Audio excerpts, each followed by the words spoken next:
right, so thank you, Chief and Lieutenant Cross. We have Lieutenant Zanella and Officer Robles here, along with our PST rep, to talk about how to prepare for an interview, how to prepare for a career in law enforcement, specifically with Lake Forest Park, but generally you can take these tips and apply them to your law enforcement or pursuit of your law enforcement career here. So to start off, I just want to kick it over to Chief Harden to talk a little bit about our department. All right, so my name is Mike Harden. I'm the Chief of Police for Lake Forest Park and been here this is my 24th year that I'm working on.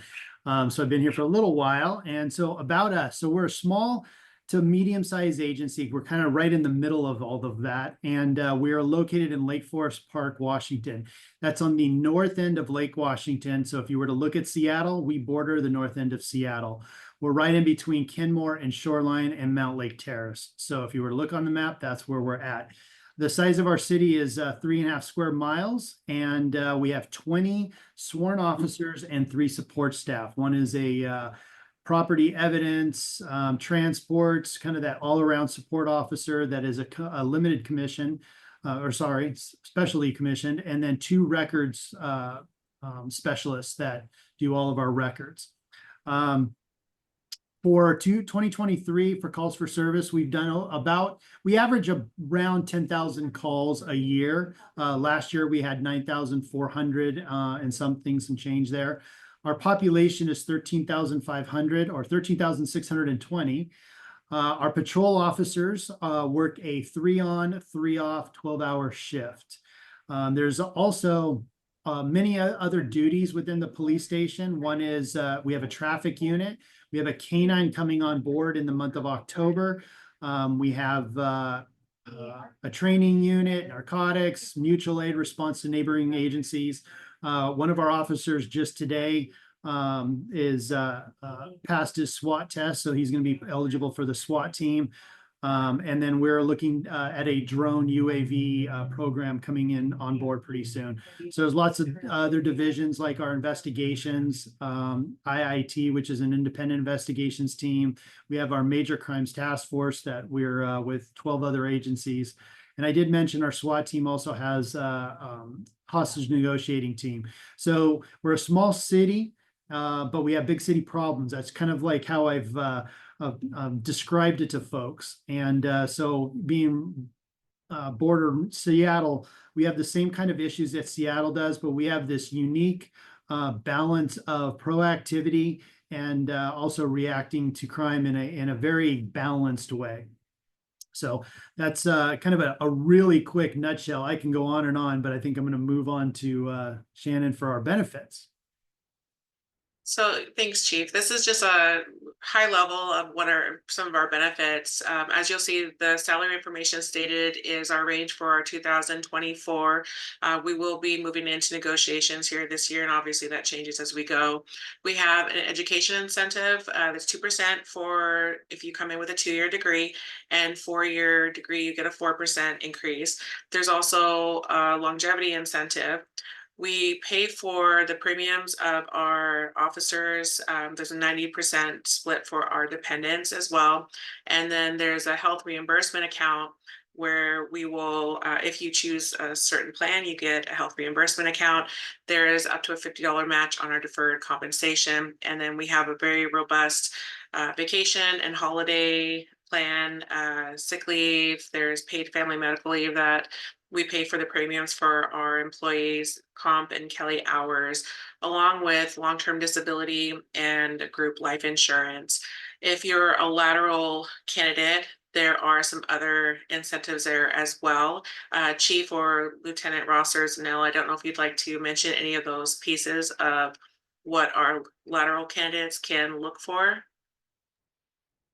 Generally, when we bring in a lateral, we try to keep the same rate of like vacation, some kind of negotiating between the agency that they're coming from, and so they don't have to start over. So they feel like they've left the place that they were moving from to a place where they still have kind of those benefits. So we try to keep that going. And also when you come over as a lateral, you don't need to go into the academy for the 5-month period that they'll talk about later. You go straight into field training. And so it's a 3-month program that you go right on the road. Great, thank you. So we're lucky to have Stephanie here from Public Safety Testing to help us talk about our selection process. And to go into a little bit of it, we at the City of Lake Forest Park, we use Public Safety Testing, or PST, and that's who Stephanie is representing, as well as National Testing Network, or NTN. And so the test entails a 70% passing score, and so we will look at those scores to see if someone passes that. There's also a personal health history questionnaire that needs to be completed, and our department will accept those scores for 12 months. And Stephanie, if you'd like, I have some of your slides. I'm welcome. I will go back as well, but I'll kick it over to you then if you'd like to talk about just what to expect for a candidate that is taking the public safety testing and maybe how to prepare for that. Yes, thank you. So just a few tips to get started on the written test. So public safety testing administers both the written exam and the physical ability test, which are required for entry-level candidates, not for the lateral candidates that come through Lake Forest Park. So our written exam is 3.5 hours long, and it encompasses 3 sections with 2 broad areas, going through cognitive abilities, which is things like deductive reasoning and spatial awareness and skills that you will put into practice as a law enforcement officer, as well as non-cognitive traits. So how do you handle specific situations and beliefs, things like that. You don't have to have any specific law enforcement knowledge or skills to succeed on the exam. It is written from a perspective of a law enforcement officer, but all of the skills and all of the things that are tested, you don't require any actual law enforcement knowledge in order to do well on the exam. If you would, please, next slide for me, Shannon. Thank you. So a couple of things to get prepared for the exam. We do offer a preparation guide as well as practice tests and an introductory guide that explains all of the different dimensions of the exam and the different testing policies that you'll be under when you take the exam with us. So you want to read through those, take a look, and know what you're getting yourself into before test day. Consider purchasing that test preparation guide and the practice test, and then take them as if they were your real exam. So each practice test is 35 questions long, and there's a designated amount of time that you should be able to complete those questions in. So if you're taking that practice exam in that allotted time, you're getting the best experience with what that exam is going to look like on test day. So that's really going to help you put your best foot forward on test day. Note the types of questions on that exam that you're struggling to provide answers. So each question may go through one of those test dimensions that I mentioned. So take a look, and if you're consistently missing, say, that spatial awareness dimension in the questions that you're asking, then you know where you need to study and where you need to take a look to do better on the exam. Next slide, please, Shannon. So to be ready for the exam, you want to review those testing instructions at least the day prior. We do have some candidates that show up to the test and they maybe signed up that morning and are not really sure what they're getting themselves into, and then they can't put their best foot forward. So you really want to make sure that you're taking a look at the instructions at least the day prior. Know what documentation you need to bring, IDs, waiver forms, things like that. If you're taking the test in home, which is a great option for the most flexibility of not having to travel to a test site, make sure you take a look at what the requirements are for your equipment. You do need, specific requirements on your computer and your mobile device in order to take the exam, since they are fully proctored exams. If you're coming to a test site, make sure you look at travel and parking plans. This really goes to low stress for you on the day of your test, right? So if you need to come take the exam and you don't want to get caught in traffic on your way to a test that starts at 9 o'clock in the morning, make sure you allot yourself enough time to get there in time, not be stressed out before the exam. Make sure that you have enough allotted time, like I mentioned. Sorry, I'm going back, Shannon. Make sure you have enough allotted time. It is a long exam. It is 3.5 hours long, and that's just the exam administration time. That's not check-in. That's not breaks between sections and things like that. So it is a long day. Arrive early for in-person exams. Check-in starts approximately 30 minutes before the test. And for online, the Zoom room opens about 15 minutes before the published start time. And that's really time for you to get there and talk to the proctors, make sure you have what you need, make sure you know where you're going. You can use the restroom, get a drink of water before the test starts. And like I said, really that's about making sure you're low stress on the day of the exam, so that you can perform your best on that test. Be well rested, bring a snack, drink water, wear comfortable clothes. You want to dress well for your interview. At PST, we don't care if you wear comfortable clothes and you show up in sweatpants. We want to make sure that you're performing academically on that day, or for the physical ability test. So, if you want to show up in your sweatpants, that's fine with us, and we don't mind.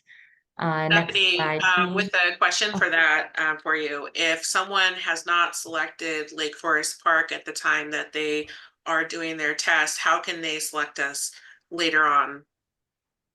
Sure. So you want to make sure that you show up to the test and have all the agencies that you're interested on your list. Once you start the test, that list is set. But if you haven't selected Lake Forest Park, but you're interested, I recommend you reach out to the agency and reach out to PST.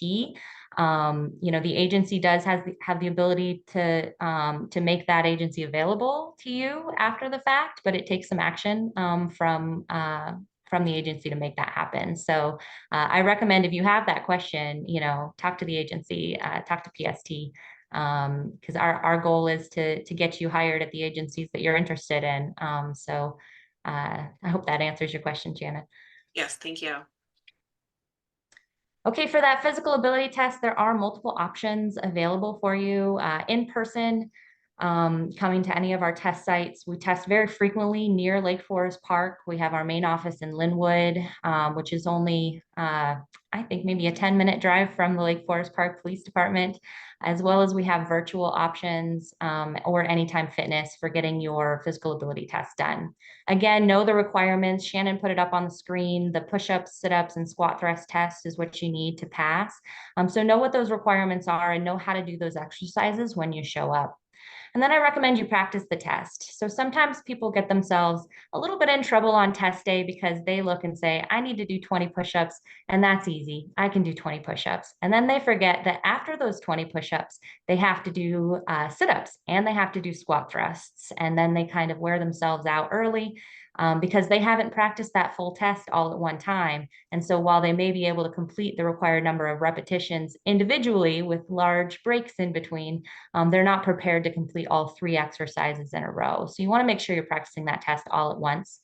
And request a friend or family member to help you prepare. This is especially important if you're going to use the virtual option to have your physical ability test done, because there is no live proctor to provide you feedback. So if you're doing the exercises incorrectly, say not going down far enough on your push-ups to touch the 4-inch object, or not going down far enough on your sit-ups, having an extra person there to watch you and provide that real-time feedback as you're preparing can be very helpful for you passing your exam. Question for you on that, Stephanie. If you fail the physical agility test or even the written test, how long do you have to wait to test again? For the written test, if you fail the exam, you must wait 90 days to take the exam again. And that's to offer you the maximum time that you may need to prepare academically.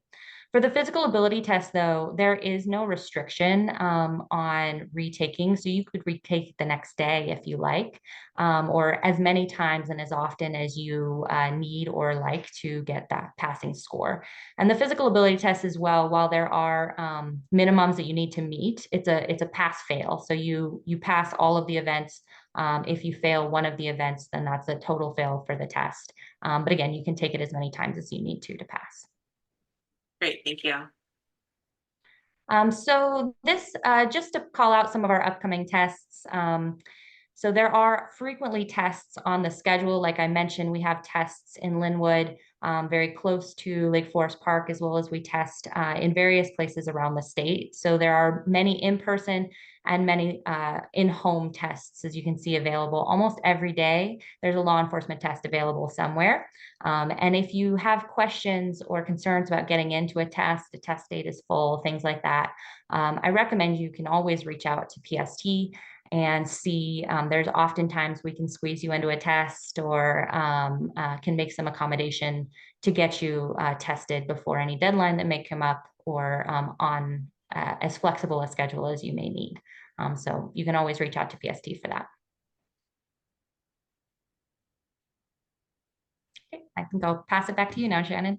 Thank you. So after the test scores are submitted through Public Safety Testing or National Testing Network, and you select Lake Forest Park, we will see the scores on our end as the administrators.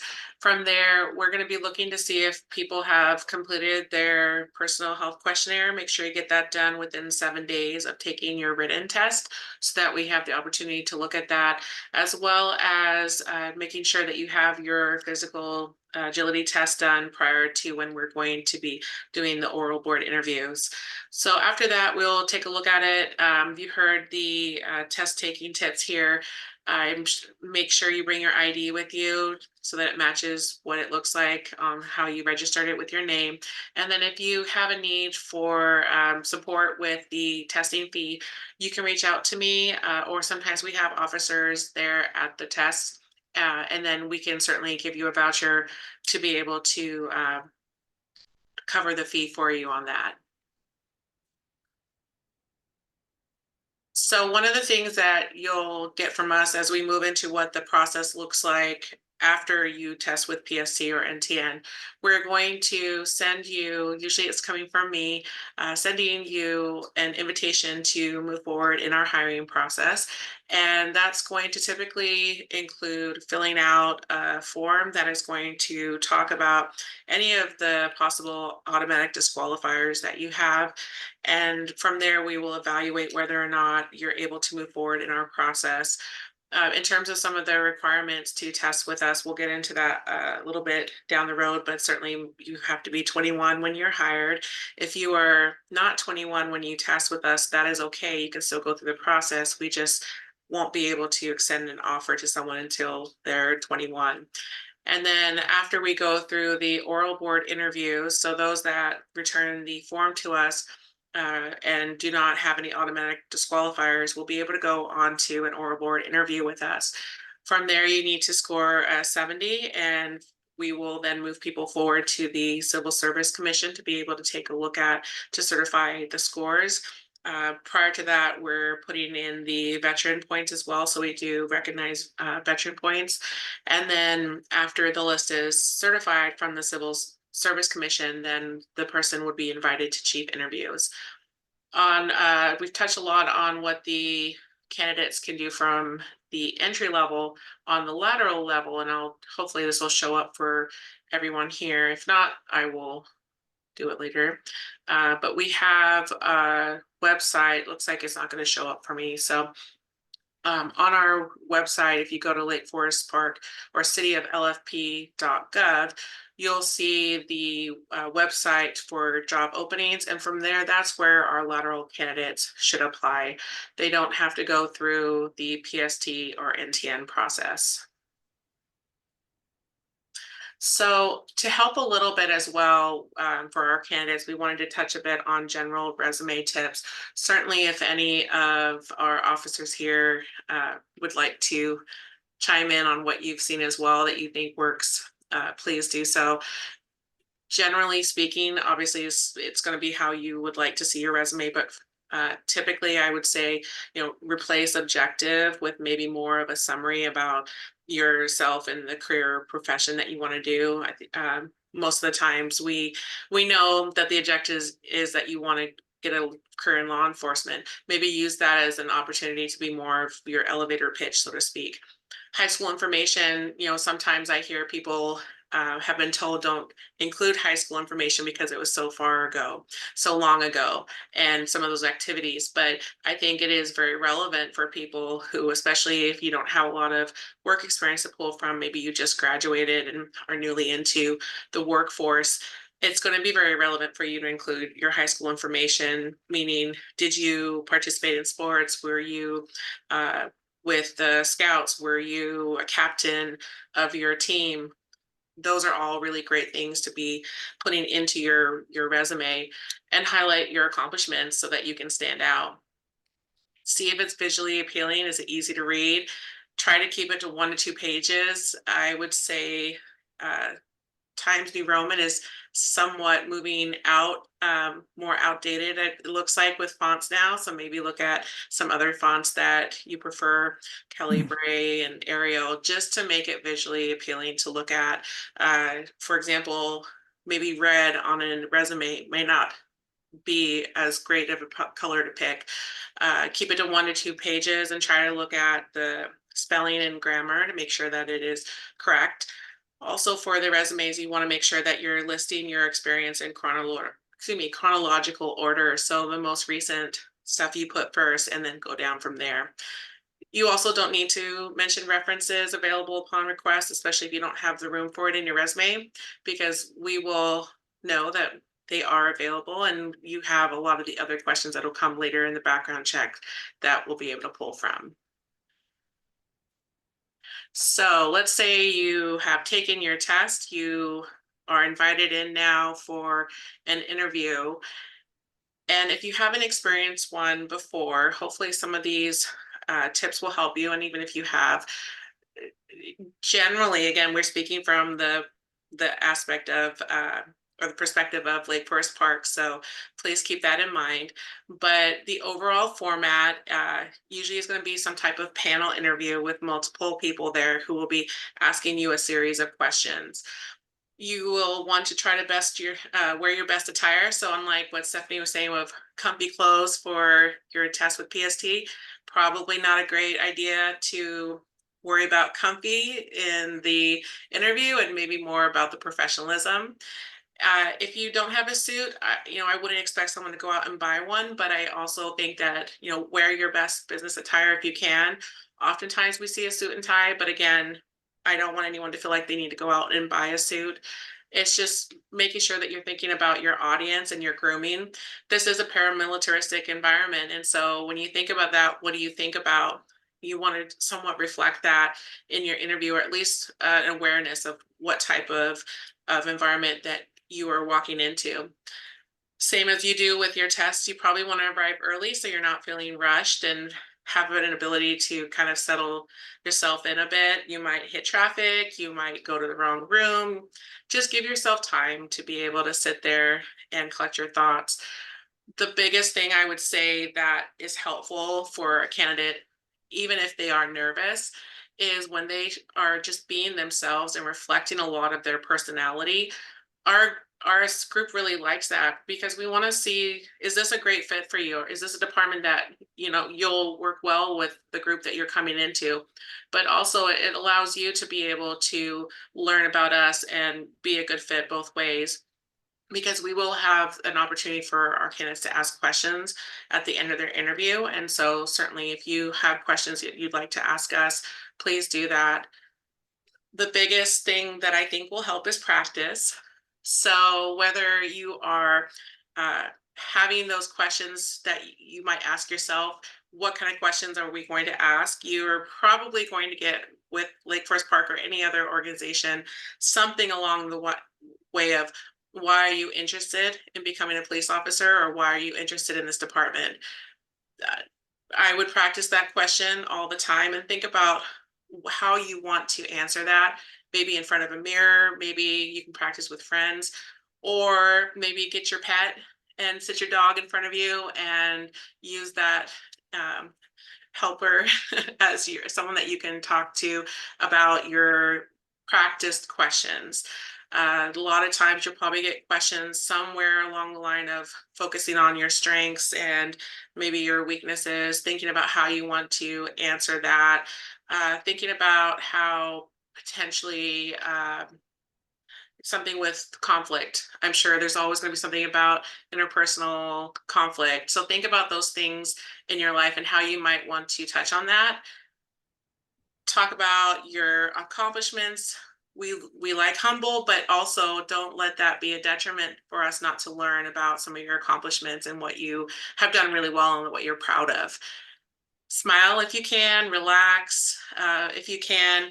I would say probably asking for clarification for us is absolutely fine. Clarification on the question that we're asking. Think about, do you have gum in your mouth? I'd probably not have gum in your mouth. If you have a chair that moves, try not to be moving around.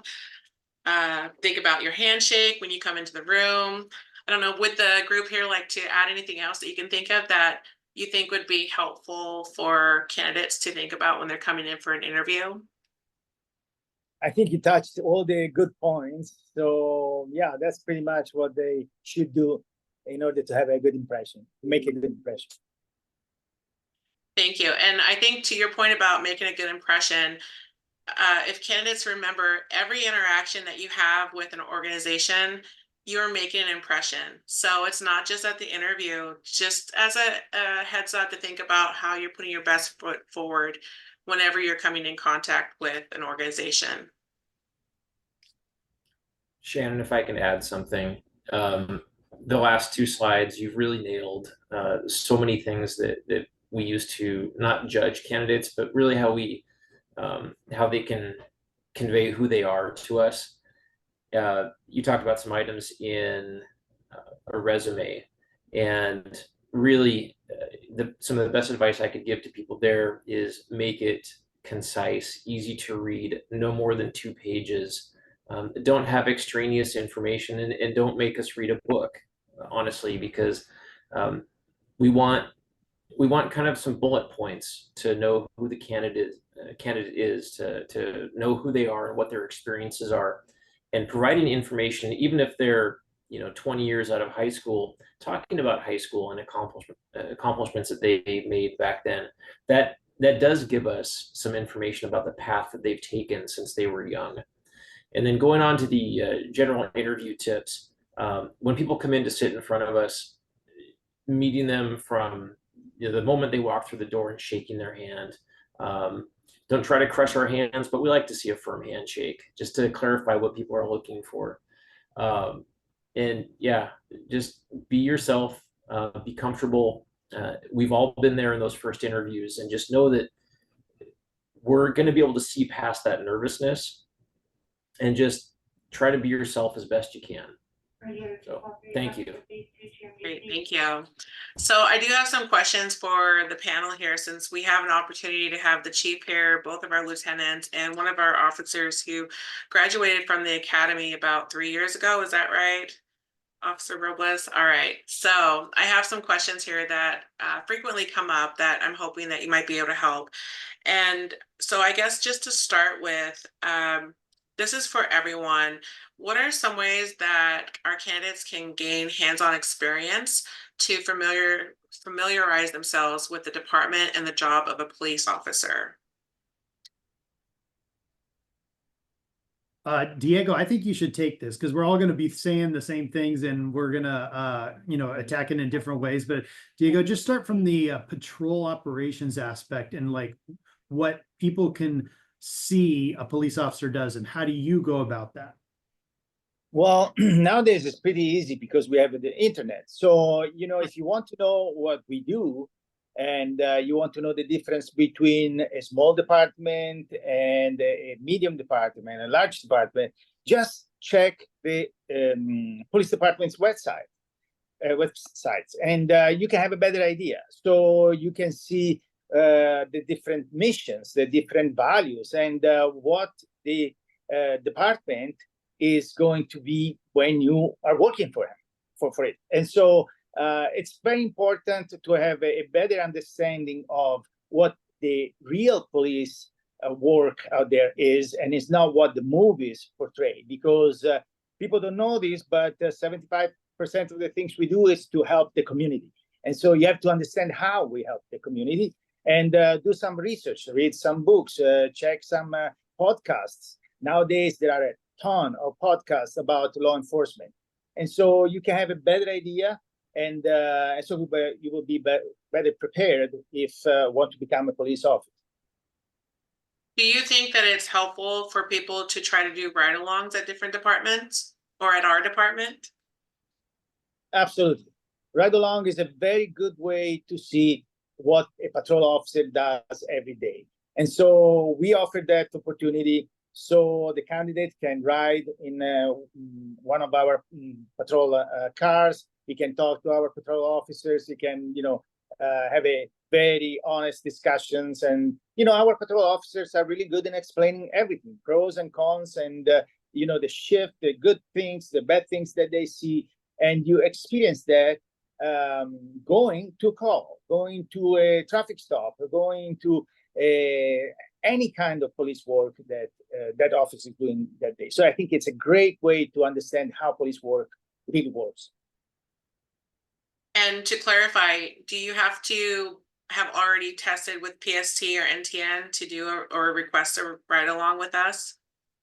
So our idea is that if you are a candidate and you want to have a better idea if we are the good fit for you and you are a good fit for us, just come here, call me, email me, and contact us, and we will make sure that you can have a day when you can come here and ride with one of our officers. Great, thank you. So, Lieutenant Adams, how long does the hiring process take typically? Thanks, Shannon. So the process takes on average about 3 to 6 months. There are a lot of factors involved.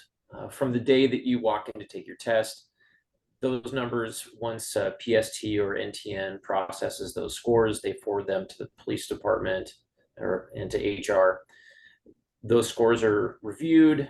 HR will reach out to the applicants that successfully scored within our requirements, and then the next step there, as Shannon talked about, is to start sending some paperwork. There are some disqualification forms and questionnaires that need to be filled out. Really, you're probably looking at, depending on when we have oral boards scheduled, a couple months, maybe a month to 2 months before we can have that list established through civil service. And again, the next process then is to get people in through meetings with the chief. And then if you do get into backgrounds, if you make it to that point, then background, generally we try to keep those at less than a month. They are very exhaustive in terms of these backgrounds. So that investigation will be conducted by a full-time detective. That detective is trained in how to conduct these investigations. And we have a very handy platform that we use that makes the process just that much easier, not only for the applicant, but also for the investigating detective. But again, going back to the original question, Shannon, approximately 3 to 6 months. Great, thank you. Is there anything that our candidates, let's say they get through the process, they make it through the chief interview and now they're at the background check stage. Are there any steps they can do to help expedite that process? Absolutely. Try to have all of your identity documents handy. Have a list of references ready to go, because we are going to request that you send us a list of references, friends, family, coworkers. If you can already have your work history prepared, and this would be going back at least a decade,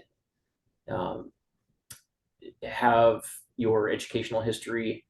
You don't have to know your exact GPAs with high school or college, but we do like to know that information if you can estimate it.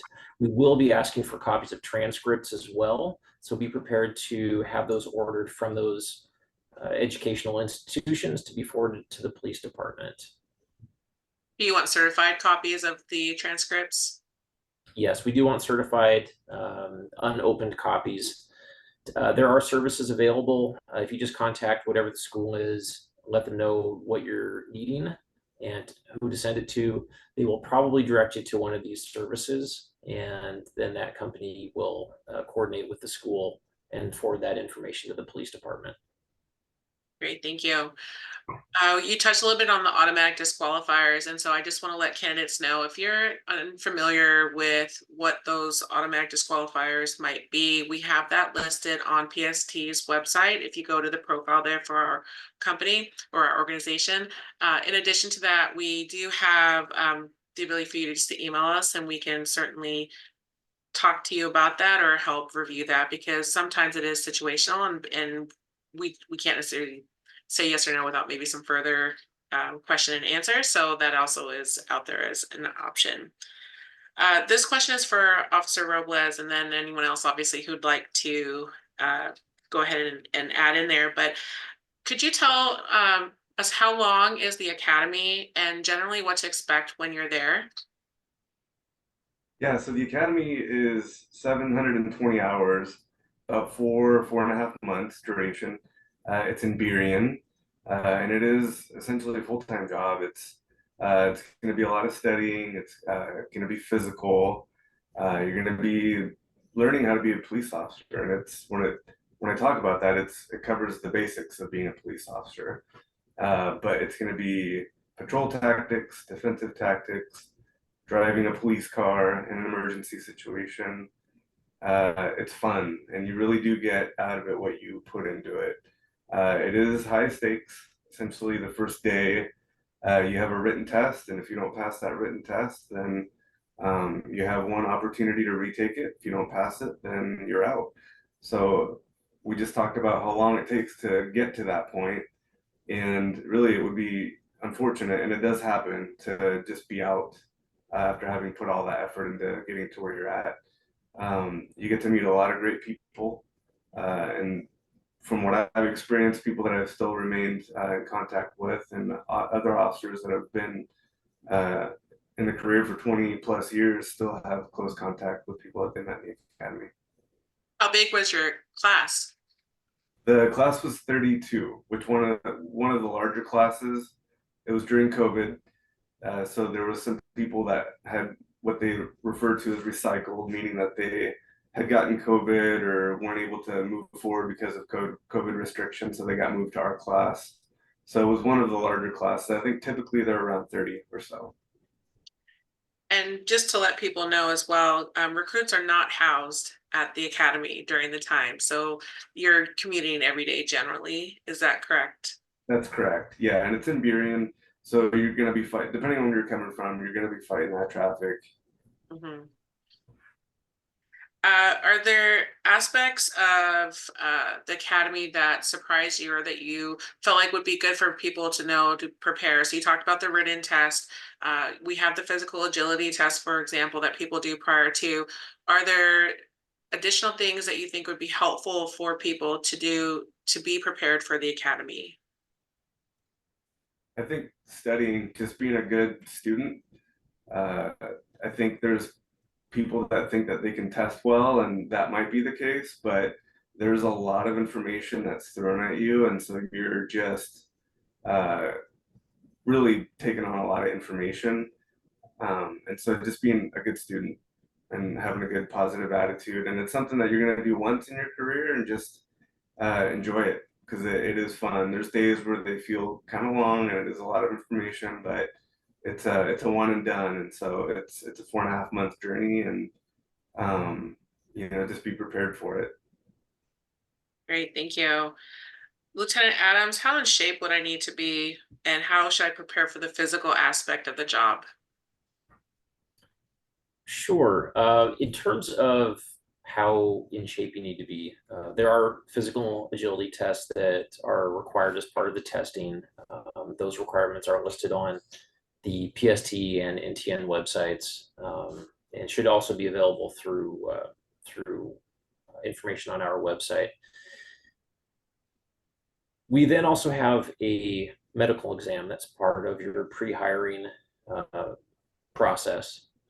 So you need to be able to pass those at a minimum. But I guess what I would say is that as Officer Robles talked about, the academy is fairly physical, and the career can be very physical at times. Know that physical fitness will be a huge part of your resiliency as an officer. So we really encourage officers to not only try to stay mentally strong, but also physically strong.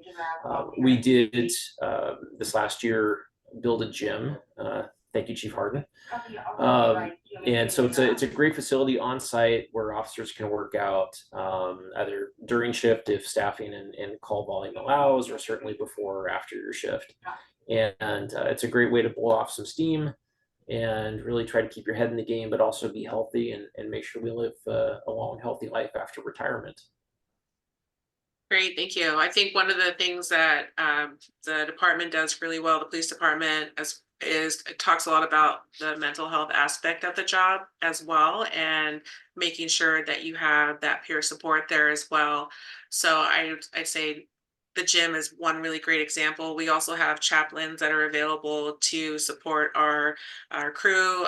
There's a couple other things as well that are available to help our officers as well, just on the day-to-day.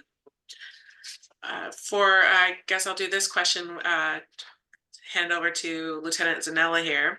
How long is the training process before someone gets on patrol?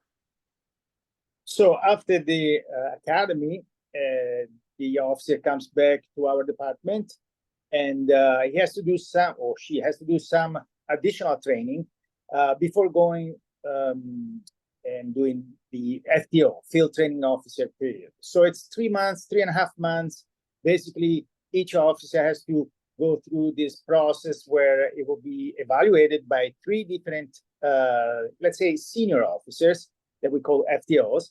And so it's 3 months. Each FTO will teach you about geography and policies and all the things you need to know in order to be a good police officer in Lake Forest Park. And so if you pass phase 1, you go to phase 2, and you go to phase 3. And at the end, if you pass everything, you have 1 week or 2 weeks where you go by yourself, but you will be monitored by a senior officer who wants to make sure that you are doing everything properly according to the law, to the policy, to the regulations. And so basically after 3.5 months after the academy, you can be finally solo. So you have your own patrol car and you respond to calls and you do traffic stops and proactive work and so forth. Great, thank you. Officer Robles, do patrol officers just respond to dispatch calls? We do, but we do a lot more than that. One of the things that drew me to Lake Forest Park is just it's the proactiveness of the officers in the city.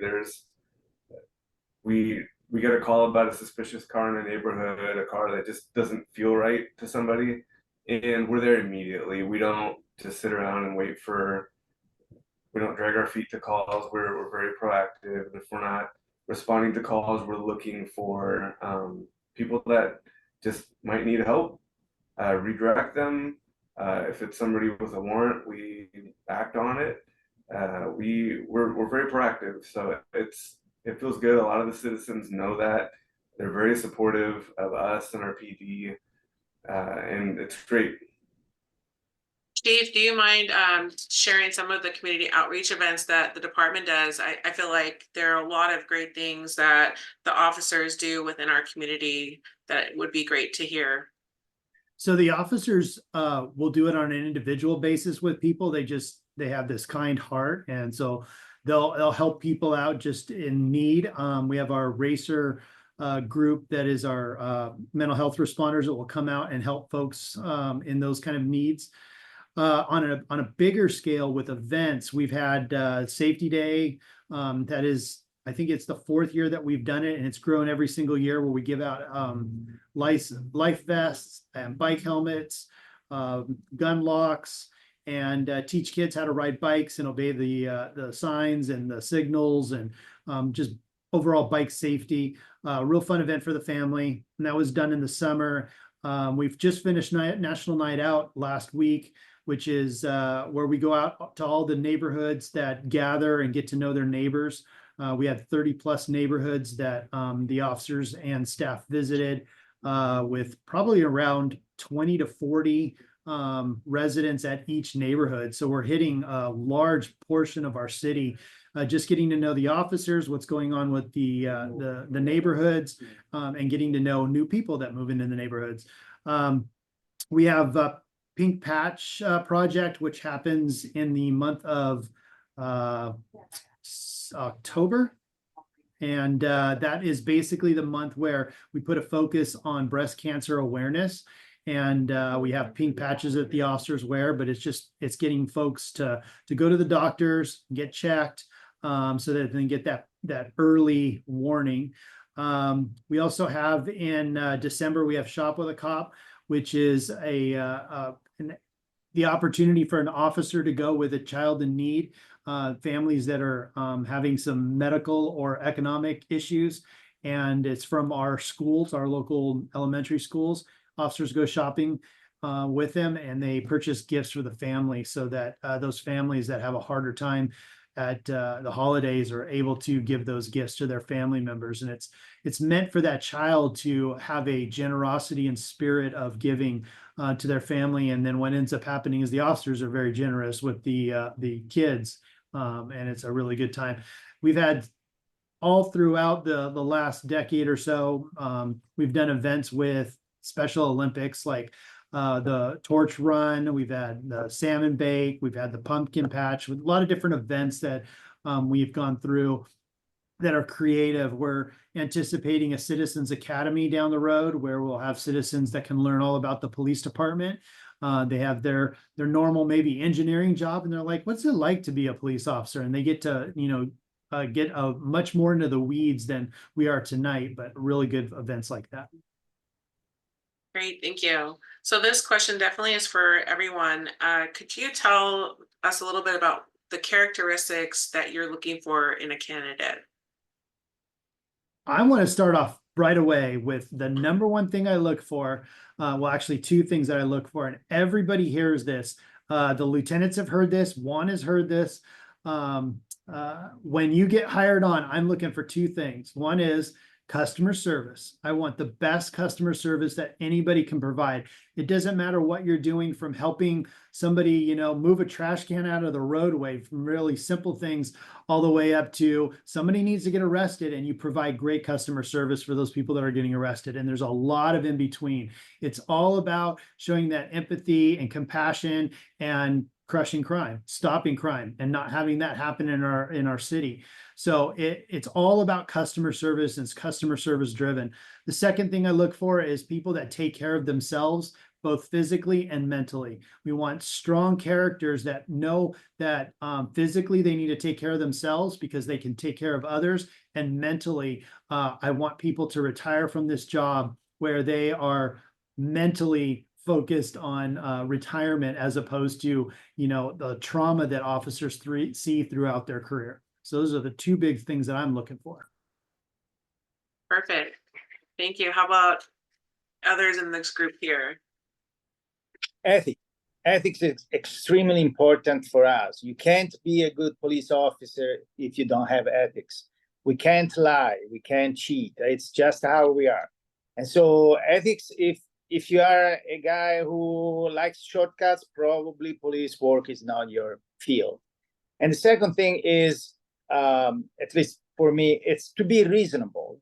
Our officers respond to a lot of different calls. Each call is completely different. And you have to be the person who comes with a reasonable understanding of the situation, and you have to solve the problems. So we are looking for reasonable people who can apply the laws and the policies that we have. Great, thank you. If I can say something, Shannon. Yes, please. Be a good teammate, be interesting, be your authentic self when you come to work, because you're going to add unique characteristics to whatever team you end up on, whatever squad you end up on. And kind of to piggyback on something the chief said, we're here to crush crime. We're going to do it with a smile on our face, and we're going to offer good customer service. We're going to offer good services to people who are truly in need of them. But Lake Forest Park has consistently been one of the safest cities in Washington for I don't even know how long. And it isn't because regionally, we don't have a crime problem here. Regionally, we do. In North King County, there's a significant crime problem. But we have a better relationship with our citizens, and I think most cities do. We have the support of our citizens that most other cities don't. And our officers are out on the street every single day. So we want people to be proactive, but to be educated and caring and compassionate, be the total package. That's what we want our officers to be, and be prepared every day to come out and give that kind of service to the community. Thank you. I wanted to add real quick onto that, just to piggyback on what Lieutenant Adams said. I was going to say it before he said it, but it's also skill sets. Because he was talking about how everybody's unique. People bring in every person has some kind of skill set that is great for the team. And it could be because you have a different culture, you have a language that you learned. I mean, we've had people that come in and are like, I speak 5 different languages. That's got nothing to do with law enforcement, but everything of how you deal with law enforcement in our community. So there's people that are very good in interviewing. There are people that are very compassionate about domestic violence victims, and everybody has something that they bring to the table, and it's just using those skill sets. Thank you, Chief. Yeah, I think having a really great diverse workforce, it makes our team stronger. And I think certainly the Lake Forest Park PD has built a very strong organization, strong team there that exemplify a lot of what you guys have talked about tonight. So I want to thank you for all your time today. Thank you, Stephanie from PST, to our officers for taking time out of your day. And if there are any questions that people have, they are welcome to reach out to us or myself. My email is smoore@cityoflfp.gov. We will have this posted for people to watch. And again, thank you very much for providing all this great information. Thank you, Shannon. You did an outstanding job, and everybody else that's in here, and Stephanie with PST, thank you very much. I appreciate everything you've done. And if anybody that's watching this may not want to be a police officer, but knows somebody that wants to be a police officer, point them in that right direction too, because it'd be great. And if you don't know if you want to be a police officer or not, come and check it out and talk with us so we can help you navigate that and decide if that is something that's right for you. So, all right. Thank you so much, everyone. Thank you, everybody. Bye-bye.